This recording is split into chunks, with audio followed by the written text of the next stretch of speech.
everybody. Today I'm going to talk about my dissertation work, which has to do with what's called threshold and traceable ring signatures.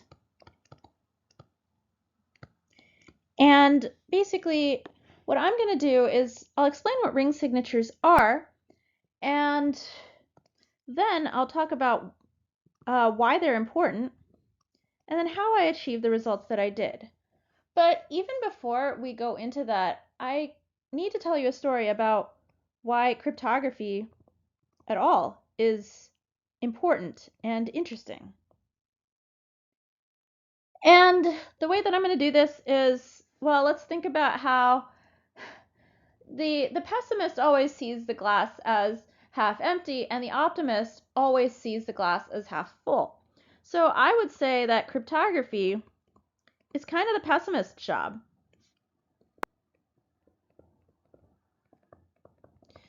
And maybe the positive version of cryptography might be something like coding theory. But the idea, though, is that cryptography relies on what are called hard problems. So you might be familiar with something like RSA or taking the discrete log of something, and these are considered to be hard. In other words, we don't know a polynomial time algorithm to solve them. And now it seems, that there are a lot of people that are working on these kinds of problems. There are other problems in NP that we might be wondering about, is there a fast algorithm to do this? And this is all very positive work. We want to find an algorithm that works in our favor, that solves a problem. But cryptography is not about that. Cryptography is about using these hard problems and leveraging the fact that they're hard to create secure protocols.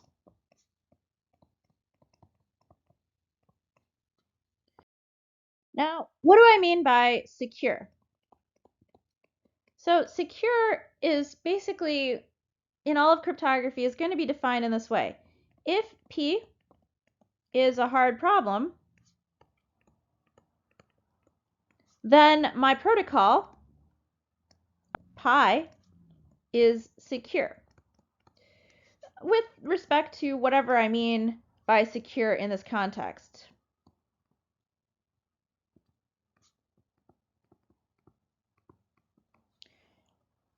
And as long as it stays the case that P is hard, then pi is going to remain secure.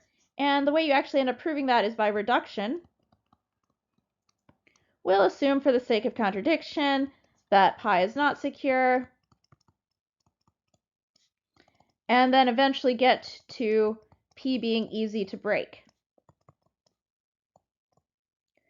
And since that's a contradiction, that means that we can conclude that, in fact, pi was secure in the first place.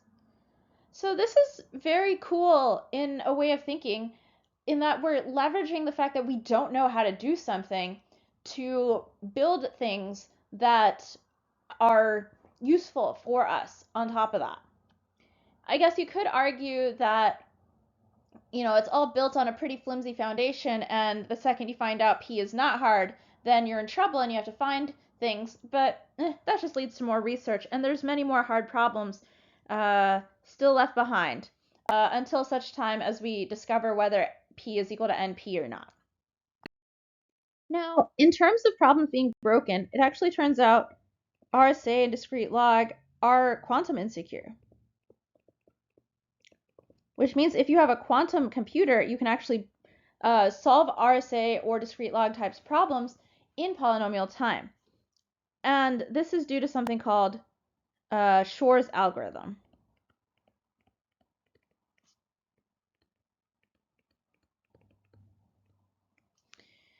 Now, that seems bad because we built a lot of cryptography on RSA and discrete log. So now we have to replace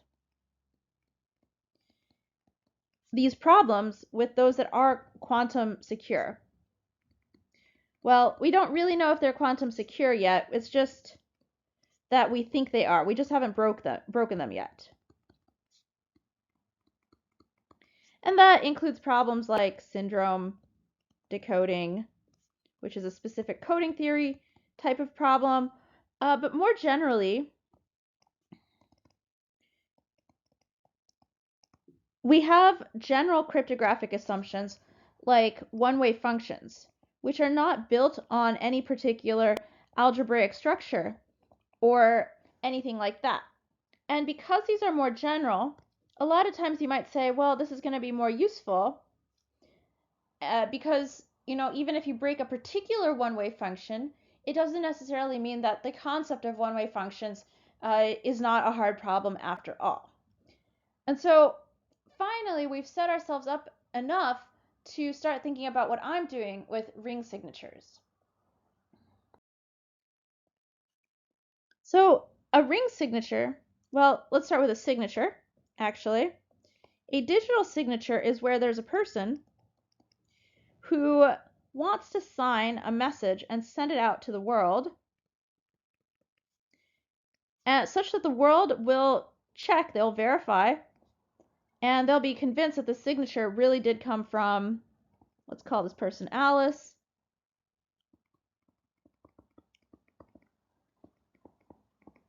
That it really did come from Alice. And the way that we have this interface for signatures is we actually have that Alice has an identity associated with herself, which is this thing called a public key. So this is just a string, and a secret key. Now, the secret key she keeps to herself, but the public key also gets published. And every time she wants to sign, the world can use this public key to see, did it really come from Alice? The public key and the secret key are related by some sort of function, so that the world thinks you could only have the signature come from Alice if that person really did know that secret key. And so this is the concept of security in signatures. It's actually called unforgeability, that no one without the secret key can actually create a signature that verifies under that person's identity. Now, a ring signature builds on this concept by having a group of people that may work together to produce a signature. So normally we name these people Alice, Bob, and Charlie, which is just how you get A, B, and C. And now with a ring, one of these people, let's say Bob, wants to sign. So he'll send out a signature and a description of this ring, which is just basically Alice, Bob, and Charlie. And now the world can check, did this signature come from one of these people in this set? And so the concept of unforgeability remains. And in addition, we have the concept of anonymity within the set. Good. I'm going to further this even more with the concept of threshold ring signatures, where maybe you need to have like a 2 out of 3 signature. So maybe Alice and Bob both sign, and the world can see that this signature came from at least 2 people in the ring. And then the last thing I want to add to this is something called traceable, which means if you get 2 signatures from the same person in a ring, you can actually trace the signatures and learn the identity of the person that sent it to you. Right? So this is what all my work is about. Now, the reason that you want to have threshold signatures, usually a use case is e-voting. So each person can vote, and then you can count and see whether a certain threshold has been reached. So maybe these people are voting for someone for mayor, and that's what they're signature is about. A traceable ring signature adds on to that, because if you had somebody who voted twice,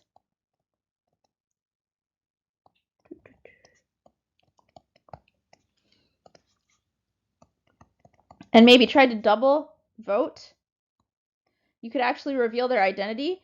And so this would maybe be considered a form of voter fraud.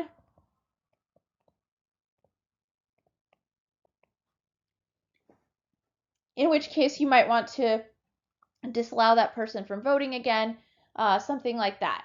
So there are real world cases of using both threshold and traceable ring signatures depending on how exactly you want e-voting to work. There are other use cases as well, but that sort of sets up the scenario for why these things are important. Let's continue, because now I've set up a lot of things for you, but I haven't really told you what my work has been yet. So my work in ring signatures, in threshold and traceable ring signatures, has basically had to do with definitions and also generality. I basically have 3 works, so I'll just call them 1, 2, and 3 that I'll refer to. And essentially, with these works, things that I've done are working on improving the definitions of unforgeability to account for what's going to happen with threshold or traceable ring signatures. Because previous to me, the definitions were sort of imprecise.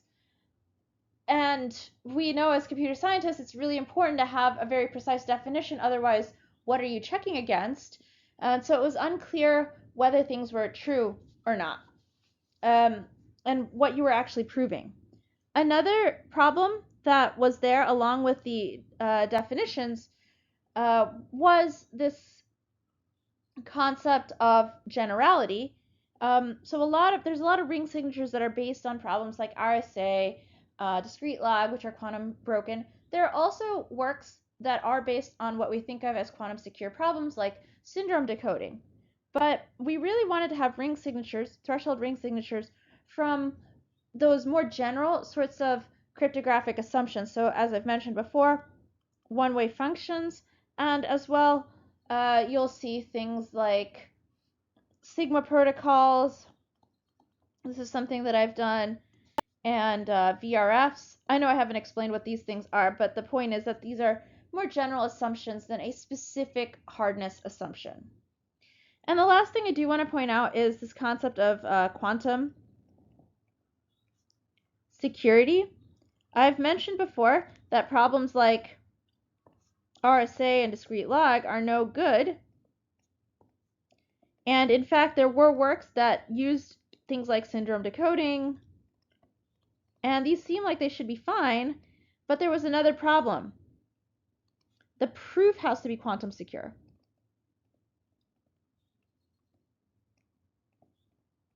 And this is something that was missing in works previous to mine, is that the security proof that a ring signature was unforgeable, or actually if it was anonymous, per a rigorous definition, did not account for the fact that within these proofs, we actually implicitly use a Turing machine. And so the Turing machine is what does all these calculations and then eventually breaks the problem, right?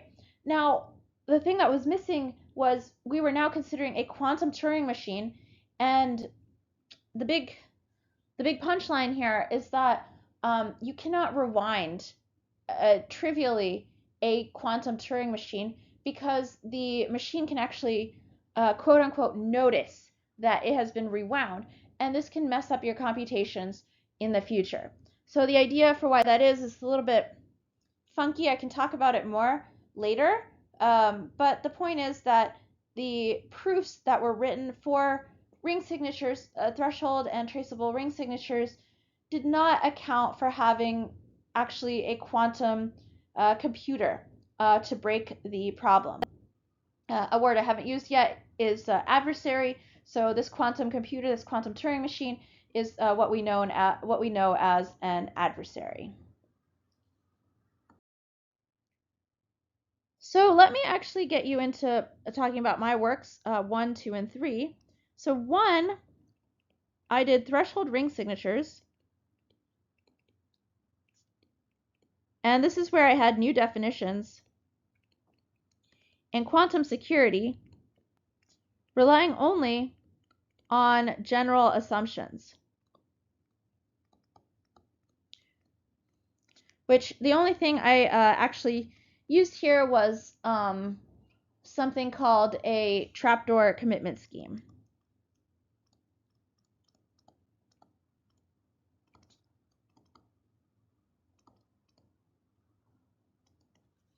Now, the second work that I did kind of built on this.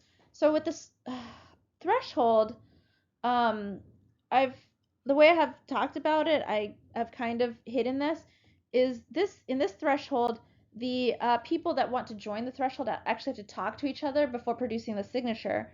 But it makes more sense to have a list of signatures, signature 1, signature 2, signature 3, and just have a way to tell that it came from different people.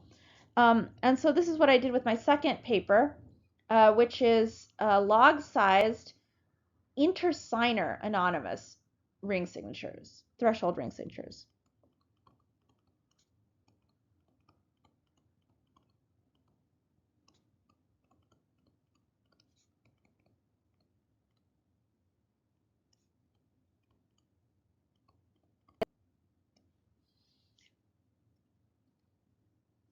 And these also are built on general assumptions and can be made quantum secure. The third one that I'm currently working on actually is something called traceable ring signatures, which are compact, meaning that they are at most O of log n size, where n is the number of members in the ring. And the next part that I would love to go into is talk about the little insights that come about from these problems and how the proofs will go. The problem I want to talk about is the last one, which is the traceable ring signature scheme. So in this situation, I have a bunch of people. We've been using an example with 3 people, where if anyone signs twice on the same message, it's going to be possible to trace that person. Now, this concept is pretty straightforward, and I had a very simple observation towards answering a way to do traceability. Now, I guess I want to take a little sidebar here and say the observation that I made was really cute and very small, and it leverages something called the special soundness of Sigma protocols. And probably you're not familiar with that, but Sigma protocols are themselves a cryptographic construction that have a security property known as special soundness. And I decided that there was a way to leverage the special soundness of Sigma protocols in order to create traceable ring signatures.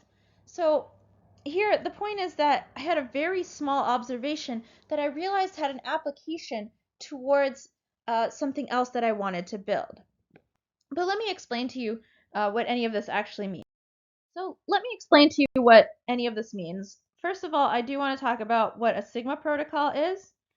A Sigma protocol is a 3-move protocol between a prover and a verifier, where the prover knows a statement and a witness that's secret to them, and the verifier only knows the statement.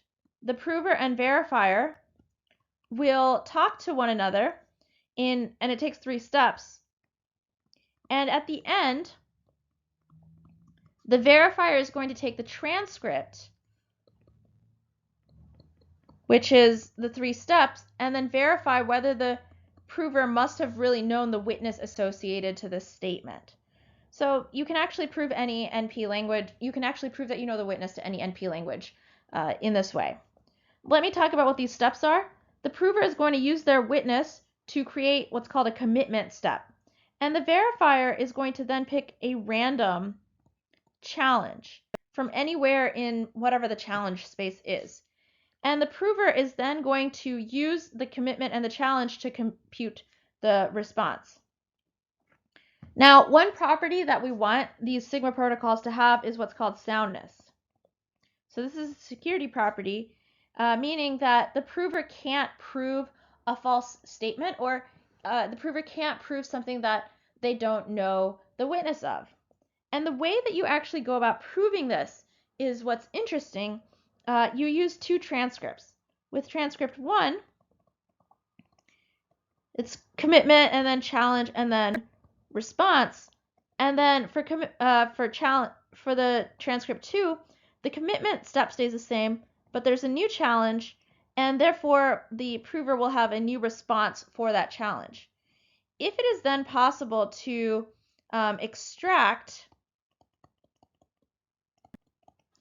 the witness, then that means the prover really did know the witness after all, because otherwise they would not have been able to answer 2 different challenges.